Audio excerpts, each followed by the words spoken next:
get ready for his power because he's got it. He can hit you. What'd he do, Gus? What'd he do? Here, okay, right here here. it goes. Right. Right there. Woo! Okay. All right, Blake Corum. We see you.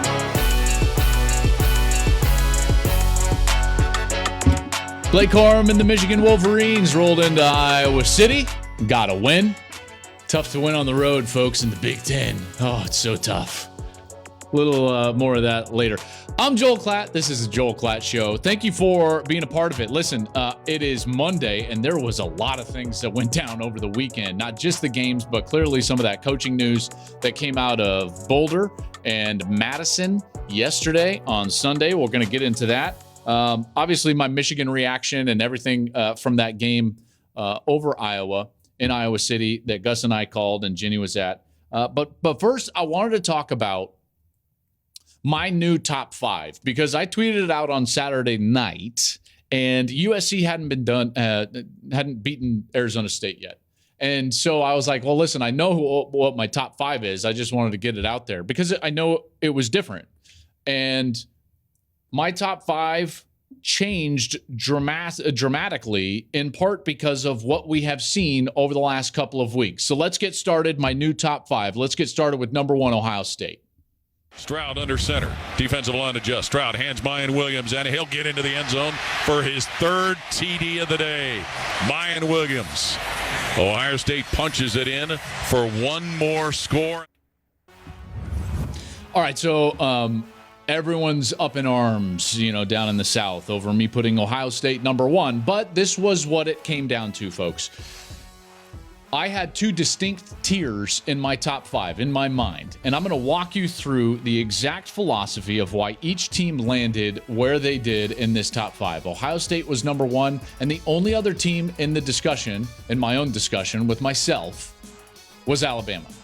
So those were my top two teams, and I was trying to figure out, okay, how do I want to rank these two teams? Well, you've got to parse them out.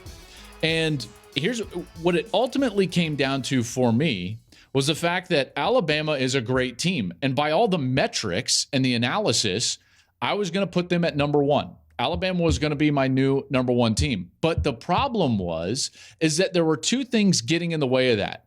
The first being the fact that Ohio State has shown some serious depth and defense, the two Ds for Ohio State, that I think right now are as impressive as we've seen across the board.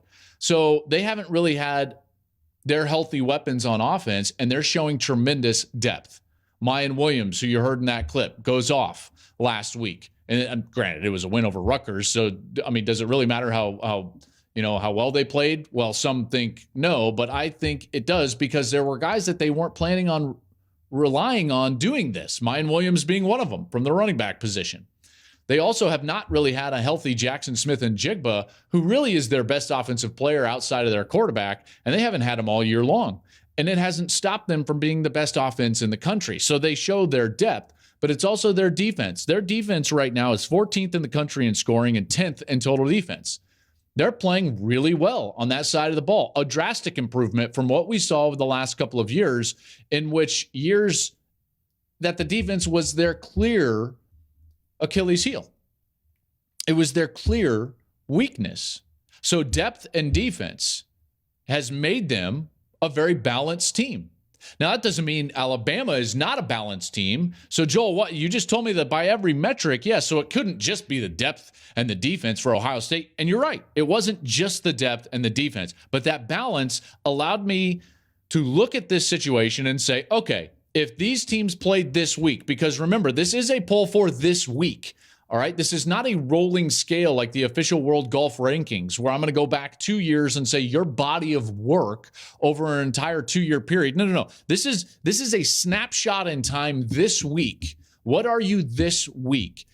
And quite frankly, I think Ohio State would beat Alabama this week. Therefore, they got the number one spot because Bryce Young and his shoulder, we don't know how healthy he is. Now, there's optimism around his shoulder, an AC joint sprain, which, by the way, I've had in both of my shoulders. I had one totally blown out, one more of a mild sprain, which it appears to be for Bryce Young. I'm sure he can play through it, but I'm sure it's going to be painful. And I I think that that's a health issue that would prevent Alabama from beating an Ohio State. We already saw Alabama struggle with a team that could line up on offense with really talented players and get after them, and that was Texas. That first quarter, Alabama was in trouble down in Austin because Quinn Ewers could throw it around. They had speed on the outside. Remember, Texas had 5-star players starting just on the offensive side of the ball. So they could line up and really get after it, even against Alabama's great defense. And that offense, as talented as they are for Texas, they're not close to, one, as talented, two, as good as what that Ohio State offense is. So if they played this week, I would pick Ohio State. Therefore, Ohio State was my number one team this week. This is a snapshot, folks. It's October 2nd. Who's the number one team in the country this week? It's the Ohio State Buckeyes. And for that reason, I put Ohio State number one and Alabama number two. It had everything to do with Bryce Young's shoulder. If Bryce Young is healthy, I put Alabama number one because I would say Alabama would beat Ohio State in that world. But not right now. So Ohio State goes in there, and they're my number one team in the country this week. This snapshot, Alabama is number two. Now, you might be thinking to yourself, well, where the hell is Georgia, Joel? Because weren't you talking about last week that it's clearly a three-team separation? Yes, but they were not in my top-tier discussion. They were not in my top-tier deliberation. They were in my second-tier deliberation. Second tier. Important. And very important. So where did Georgia end up? And you know what? It's going to be really hard next week, too. And it's going to be really hard the next week. And it's going to be really hard 2 weeks after that. It just doesn't change. And you guys may think it's going to be easy at some point, but I promise you, it's going to be really hard in the SEC every week. Yeah, we get it. And I mean, this is always the narrative. Oh, it's so hard. It's so hard to beat Missouri, who got absolutely crushed by Kansas State by 28 points. But it's so hard for Georgia to go into Missouri and dominate that team. It was so hard. Kent State's not in the SEC, and you were at home. So why were you in a 10-point game in the fourth quarter with Kent State? By the way, is it easier to win in other conferences on the road? Was it easy for Michigan to go into Iowa City and win in Kinnick when Iowa has beaten 4 of the last 5 top 5 teams that they faced in that home stadium? I'm pretty sure that's a better track record at home than Missouri. This notion that this conference has some sort of mysterious power where it's harder to win on the road in the SEC than it is at other places is false. It's false. That's bias, that's narrative, and don't buy it. You know where it's hard to win? At really good teams. It's hard to win at Clemson, but they're not in the SEC, Joel. Yeah, but they've won 37 straight. It was tough for Clemson to win at Wake Forest on the road. League road games are tough across the board. Ask Iowa State, who rolled into the booth and got beat by Kansas. You bet it. You bet it. I cannot stand this narrative that all of a sudden in that conference, it's harder to win on the road. Missouri's no good. They got housed by Kansas State by 28 points. 28. Granted, it wasn't at Missouri, but still, 28? And all of a sudden, Kirby Smart's going to go out there and quite frankly lobby everyone around the country by saying like, oh, don't think down on us. It's really hard. It's really hard. Michigan's win at Iowa was much better than Georgia's win at Missouri. Not even close. So I started my second tier by putting Georgia number 5 because you can't play like this in a snapshot poll. Remember, this is October 22nd, October 2nd. This is a snapshot. You cannot play the way that they've played over the last 2 weeks, regardless of what they did week 1, and stay at number 1 or in the top tier, frankly, which is why they fell out of the top tier and landed at the bottom of my second tier. Kent State got beat by OU by 30 and by Washington by 25. And Kent State was in a 10-point game with Georgia in Athens early in the fourth quarter. Georgia ends up beating them by 17. Okay, maybe you can explain that away. It's like, hey, they just didn't play great that day. All right. You know what? I'll buy that. I'll buy that. And guess what? I did buy that. And in my snapshot last week, it didn't affect Georgia. But then they rolled out there and didn't have a lead against Missouri until the 4-minute mark of the fourth quarter. So don't all of a sudden start throwing around this garbage like it's tougher to win at Missouri than it is in other places. It's not tougher to win at Missouri than it is at Wake Forest or at Iowa which is exactly what the other two teams in my tier 2 did over the last couple of weeks. So how did Michigan and Clemson wind up at 3 and 4? Well, let's start with Michigan. Michigan, I'm just thoroughly impressed with their balance. There were two questions coming into the season about Michigan. One was about their quarterback and whether he was going to be able to raise the ceiling of this team. Now, at the time, the quarterback was Cade McNamara. And I was wondering, like, hey, what's going to happen at the top end? Are they going to go with J.J. McCarthy at some point, who might have a lower floor but clearly a higher ceiling? And guess what we've learned? Now we've learned that J.J. McCarthy has raised his floor to a point where he can go into a location like Iowa City, not turn the ball over, and really play a very efficient and sound game. So now all of a sudden you're getting the best of what Cade McNamara gave you and the athleticism and top-end ceiling of what J.J. McCarthy can give you. They haven't even scratched the surface of what they can be on offense. You know, their touchdown to Donovan Edwards in that game, there's a free rusher. Lucas Van Ness from Iowa is just totally free. And he just steps away like it's a normal, Saturday. Hey, I'm just going to step away like it's a scrimmage, like I got a red jersey on and just throw it out there. Now, granted, at Michigan, they probably don't wear a red jersey, probably yellow jersey. But, you get the gist, like the don't hit me jersey. It looks like he has the don't hit me jersey on and he just steps away and throws a touchdown. That's the top end. Meanwhile, they have established that they can still get after the passer, which was the other question I had about Michigan. So now Mike Morris has established that he can go out there and get after the passer, and they've still got the best special teams in the country. That's a terrific win. Iowa had the number one scoring defense in the country, and with 30 seconds left in that game, the score was 27-7. Thoroughly dominated all facets. The offensive line, by the way, I think this Michigan offensive line is one of the best offensive lines in the entire country. So they landed at 3, and by default, really, Clemson goes at 4. Now, why Clemson over Georgia at 4 and Georgia at 5? Well, the bottom line is this is a snapshot, folks. Okay, so I'm not worried about what happened necessarily in week 1, although that's part of it. But it's got to be a smaller part of it than what has happened over the last couple of weeks. So what have we seen over the last couple of weeks? Well, Clemson went into Wake Forest where they were 17-2 in their last 19 home games, and they beat Wake Forest. That's a good offense, and they beat them in overtime. And DJ Uiagalelei had to be great, and he was. Then they come home to their toughest test in the regular season, NC State, and they handled them. And that offense has clearly taken steps forward. That was the main question about Clemson coming into this season, and here they are answering that question, saying we can put a great offense on the field, and they're doing that.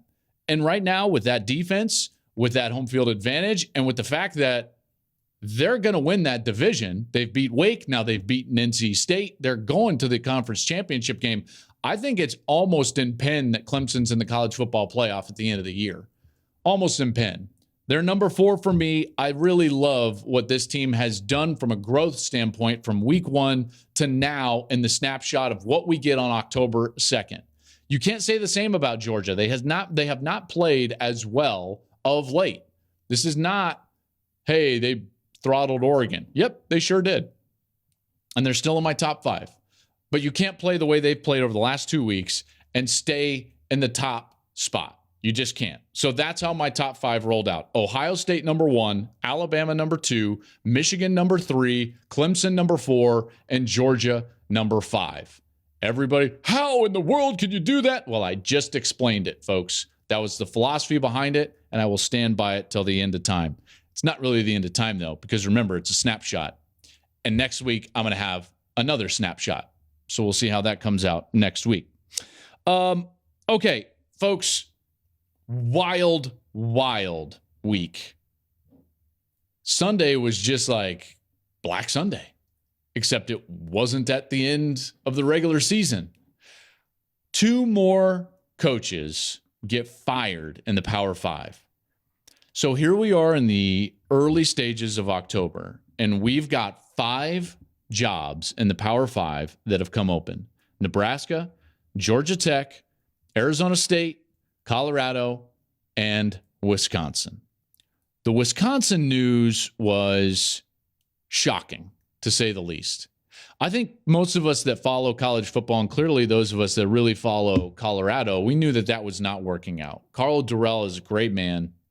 I wish him the very best. I wish it would have worked out for him, obviously, at Colorado. But Rick George, their athletic director, made a change. They were 0-5. Wasn't working. They had too many transfers out this last offseason. The recruiting was not going in the right direction. There were a lot of factors of what happened, but they make a change.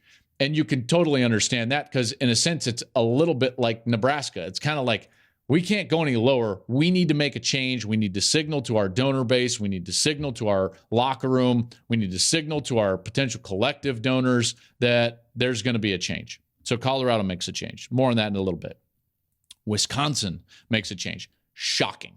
I was pretty floored when I saw that. Now, granted, Wisconsin has totally underperformed this year. This was a team I thought was going to be the favorite out of the Big Ten West, at least in the preseason. They had what looked to be a team that was straight out of the central casting for Wisconsin.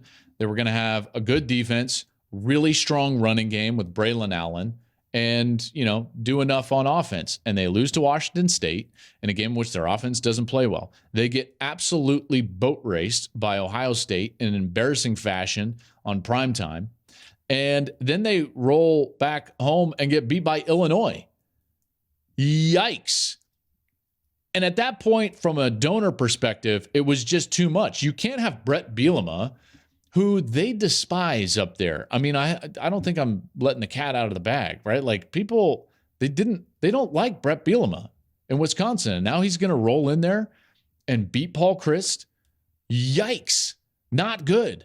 So there was some angst and frustration around Paul Chryst, the direction of the program, and in particular on the offensive side. And they felt like they needed some new blood. So why do you make the move now? Well, this is what I think is so new, and I'm quite frankly still trying to wrap my head around. And that's the fact that the influence on athletic directors and decision makers, chancellors, presidents, they've got so many more things to think about when it comes to when to make a decision. You've got the transfer portal. You've got NIL. Not only the NIL of what your players expect, but now these donors that have piled money into NIL collectives that feel like they have a say. So you've let more cooks into the kitchen. You've let more people feel like they have influence over the program, in this case, financially. You've got the early signing day. That's another factor in all of this, that we're going to have a signing day basically right after the season, and we don't have to wait until February. So in order to salvage a class, you can't make a move at the end of the year and then salvage it through the holidays and before that before the original signing window in February. Now you kind of have to salvage it now in the remaining weeks. And lastly, you have the fan bases who, quite frankly, now have seen and are accustomed to, when it ain't working, we're going to make a change. So all of this stuff is going on, and it is a factor in these decisions. And let me just take Colorado first. So Colorado makes a change, and you clearly understand why. Like I said, it wasn't working for Karl Dorrell. 0-5 with the schedule that they have in front of them. Yikes. Like, I don't know if they're going to win a game. I sure hope they do. But I would just say this about the Colorado job. There's going to be a lot talked about, like, which of these 5 jobs is the best job? Well, that remains to be seen, although you can say Nebraska and Wisconsin are at least in the Big Ten.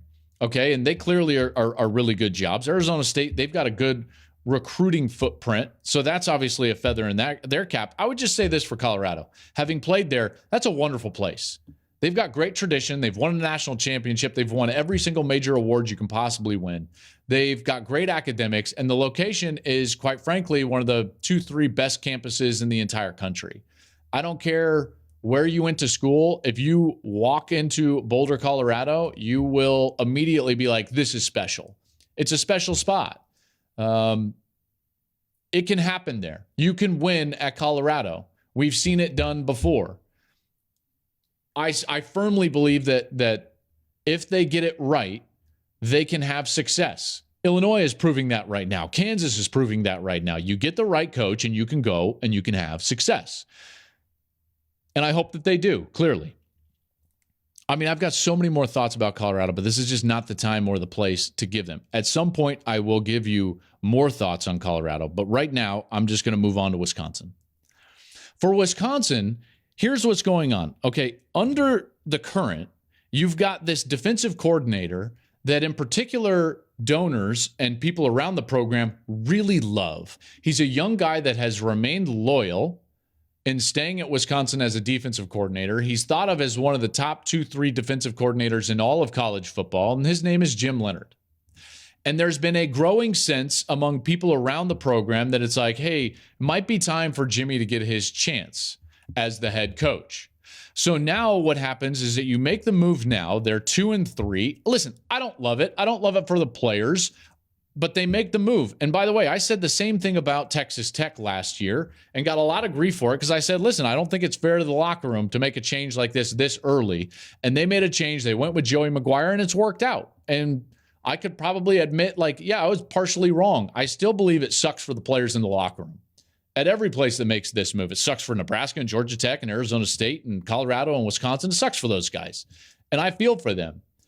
I'm starting to understand more why you would make a move in this timing. But one of the reasons for Wisconsin is because you want to see what Jim Leonhard will do in the back end of this schedule. The fact remains is that they're 2-3, and you look at the rest of their schedule, there's not a ranked opponent on that schedule, and they could very easily go, they got 7 games left. They could go 2-5. They could go 5-2. They might be able to go 6-1.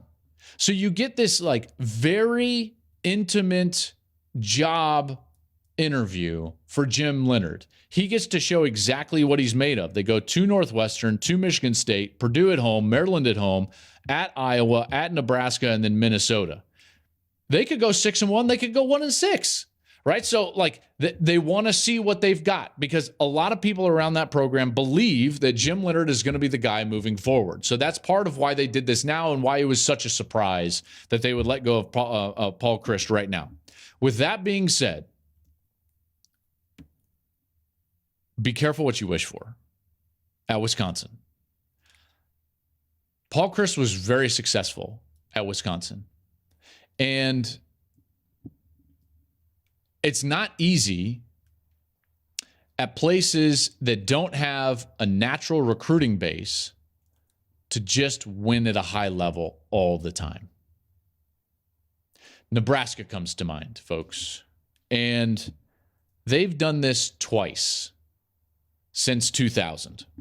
So in this century, Nebraska fired Frank Solich after he won 9 games, and they fired Bo Pelini, who apparently wasn't good enough. And if you ask anybody at Nebraska to go back in the DeLorean with Doc and Marty McFly, would they fire Frank Solich? Probably not. Would they fire Bo Pelini? Probably not. You got to be careful what you wish for. If you're Wisconsin, it's a razor's edge. They have been highly successful in the Big Ten West. Part of what has allowed them to be highly successful and play for conference championships and play in major bowl games is the fact that they've had divisions.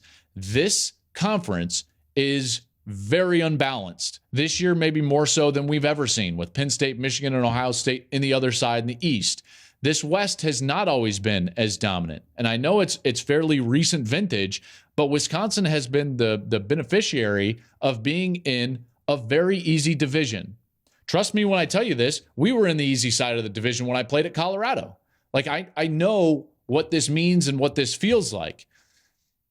Now, there's talk that they're going to go away from divisions, that they're going to probably end up going into pod systems. And it's like, can they replicate what they have been? I don't know. I'm just saying be careful what you wish for because Paul Chryst was highly successful, and I get it. The results on the field this year didn't match what you expected. Washington State lost, Ohio State, they get run, and then Illinois 34-10 at home. That's not good, and I'm not trying to defend it. All I'm saying is be careful what you wish for. Be careful what you wish for. And every one of these jobs, I think the other aspect that you have to look at, and this is for all 5, Nebraska, Georgia Tech, Arizona State, Colorado, Wisconsin, is that the new landscape of the college football playoff and what its future is going to be, I think really impacts the way that you view these jobs and which job is great and which job maybe isn't as great. I think that that's fascinating. And where are these teams even going to end up? There's talk about Arizona State and Colorado maybe not even being in what will be the Pac-12 or 10 or whatever they want to call it. Maybe they're going to jump ship. I'm not sure. And so that conference instability will also be a factor in whoever wants to take these next jobs. Okay. I'm going to end here with some Michigan recap, and I gave you a little bit of it, and this is not going to take me long because, folks, what Michigan was able to do in Iowa City was pretty impressive. Okay, so the Michigan Wolverines are right now my number 3 team in the country because they have shown me that they are very balanced and they are just scratching the surface of how good that they can be. They've got a really good offense that hasn't come close to putting it all together. And it's just there. They're within a whisper of blowing out Maryland. They're within a whisper of blowing out Iowa, the number 1 scoring defense in the country, in Iowa City. There's the only thing holding them back is that J.J. McCarthy is still, his young exuberance on the deep ball is still hurting him just a little bit. He's been great on the intermediate stuff. They're fantastic running the ball. They're as good of a rushing team as you're going to find out there. Blake Corum is slowly playing himself into the Heisman conversation. And once McCarthy starts hitting those deep balls, watch out. Watch out. I think Michigan is really good. They are really good. We're going to follow them to Indiana this week. Defensively, there was some question about, well, they've got a new defensive coordinator. Yes, but it's year 2 in the system, folks. Because remember, Jesse Minter comes from the same system that Mike McDonald comes from. There was questions about whether they were going to be able to replace the pass rushers, Aiden Hutchinson and David Ojabo. And guess what? Over the last couple of weeks, we've seen when they've needed it most, they've been able to apply pressure on the quarterback. Mike Morris was sensational late in the game against Iowa. Yabi Oki is a guy that I think could develop into what David Ojabo was by the end of the year. They've got Mike Sainristil, who's turning into kind of a Swiss Army knife defender that might be their best defender overall, switching from offense to defense. I really like what I'm seeing. And by the way, they've got the best special teams in the country. That's a really good team. A really good team. I think the most underrated part of the Michigan Wolverines is their offensive line. In back-to-back weeks, we have not talked about their offensive line at all. Why? Because they've been totally dominant in the run game and in pass protection. They don't commit penalties. They don't allow sacks. They're opening up huge holes for Blake Corum. I think Olu Oluwatimi has done a heck of a job really assimilating himself into the Michigan culture, transferring from Virginia, Remington finalist a year ago, and really transforming that line into what I think is one of the best offensive lines in the country. They won the Joe Moore Award last year as the best O-line in the country, and they might do it in back-to-back years. That's how well they're playing right now, and Blake Corum is the beneficiary of that, along with J.J. McCarthy. Just scratching the surface, folks. Michigan is really, really good, and we'll see him again this week at Indiana. Last thing I want to do on the pod this week is just make sure that we shout out the Kansas Jayhawks because we did it, folks. We got them ranked. Well, they did it because they're undefeated. They beat Iowa State at home. I love this. I love this. Jalen Daniels, you're playing yourself into a Heisman discussion, at least in my mind. And they prove with Lance Leipold that you can do it. There was no program lower than the Kansas Jayhawks. They've won nothing for over a decade. They have been at the bottom of the barrel, and here they are ranked. And I'm here for it. I've been here for it for 2 weeks, and you AP voters, you know who you are. You finally did the right thing. Now, I still think Kansas is a little low, but you know what? I'm just going to take what you gave me this week, and I can't wait to see them play what is now a very dangerous and good TCU team this week. By the way, if you were to bet in the offseason and you were going to say that the first week of October, College Game Day was going to go to Lawrence, Kansas for the Kansas TCU game, Paul Chryst was going to get fired, and Brian Harsin would still have his job at Auburn. I saw this tweet out there, and forgive me for not giving you credit because it was fantastic. You just brought up those 3 things, and I was like, that's outstanding. By the way, Game Day chooses Kansas TCU over A&M Alabama and Red River all the same week. That's why we love college football. Folks, thank you for listening to the show here on a Monday. It is the Joel Klatt Show. I'm Joel Klatt. You can follow us at Joel Klatt Show on all the social media. I'm at Joel Klatt on Twitter. And please do a couple of things. Share this with a friend. Tell your friends about it. And then go and leave us a review. Rate us, leave us a review there wherever you find your podcast and wherever you get your podcast. Coming up on Wednesday, I'm really excited about this because I will unveil? Is that, yeah, that's how you say it, unveil my official Heisman watch for 2022.